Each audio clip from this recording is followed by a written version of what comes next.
This morning, as Formula One preseason testing got underway, Red Bull's RB19, the car the team hopes to use to defend its two World Championship titles from 2022, had its track debut. This year's Red Bull car was among the last two to be seen in public when Red Bull's garage at Bahrain International Circuit unveiled it. The remaining teams unveiled their 2023 designs either at launches or at shakedown tests. But today, the secret RB19 was revealed to the Formula One world, and the car clearly represents an improvement over the vehicle that won 17 of the last 22 Grand Prix races. But before we dive into the video, comment down below on which car you think will perform well in the season opening race at Bahrain. Red Bull come into 2023 according to Christian Horner, the best Red Bull team ever, and the RB19 is the 17th car designed and overseen by Red Bull's technical officer Adrian Newey. The RB19 does pack a whole host of design changes and refined aerodynamics to its floor, front wing, side pods, and engine cover. After dominating the championship race in 2022, Red Bull will enter 2023 as the defending world champion team. While Red Bull won the first constructors' title in the turbo hybrid era, Max Verstappen won his second straight championship.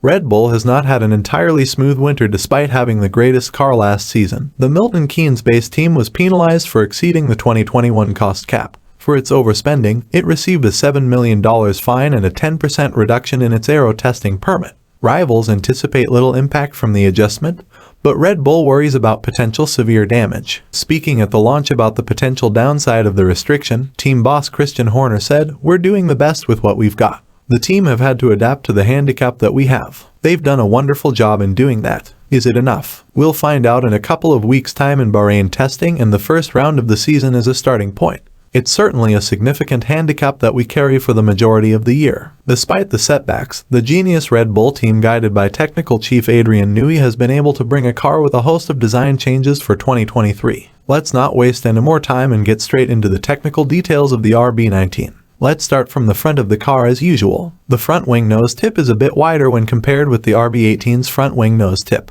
But the nose is still connected to the second front wing profile, a design trait it has carried forward from the RB18. The widening of the front nose could be to improve the airflow over the front suspension components. The floor edge architecture is completely different from the RB18, and the RB19 floor edge design seems to be a sophisticated implementation from the Red Bull team, considering the simple floor edge the RB18 utilized. The RB19 floor edge has some interestingly shaped flaps ahead of an elongated edge wing, which tapers with the floor ahead of the rear tire. Taking a close look at the barge board section of the RB19, you can see there is no supporting vane present as in the RB18. Coming further back, you can see that the rear floor edge is far more complex, which could be to carry over the airflow towards the car's diffuser area without any spilling of airflow. The top of the bodywork has changes too, the RB19 converging towards the design most used by the grid with some cooling louvers on top. Next, let's take a look at the side pods of the RB19, which is where the Milton Keynes team has made a massive change, which could seem small. When compared with the RB18,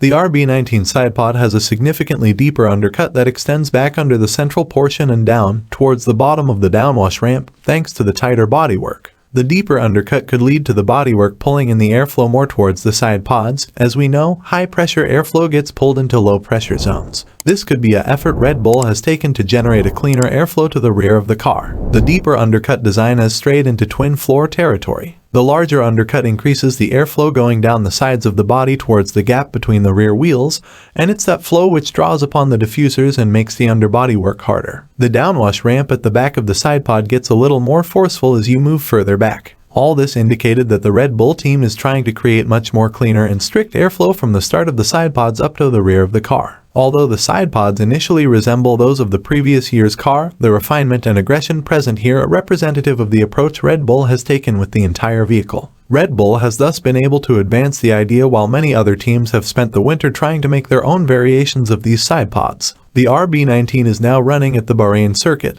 and as last year, the car looked a lot stable, and with Max Verstappen on the helm, Red Bull was always trading lap times to top the timing sheets. Max Verstappen is the only person operating the vehicle right now. The current world champion and his teammate Sergio Perez will alternate drives tomorrow. At first glance, these are all the visible changes of the RB19 when compared with the RB18. Minor design changes, but there might be much more changes to the car's internals and the underfloor, which is the most important part of these modern Formula One cars. What do you guys think? Has Red Bull produced the car to defend the two world championships they earned last season? Do you think the RB19 is a step up from the RB18? Share your thoughts with us in the comments section down below. And on your way down, don't forget to subscribe to the channel to get notified of all the reaction to this week's preseason testing.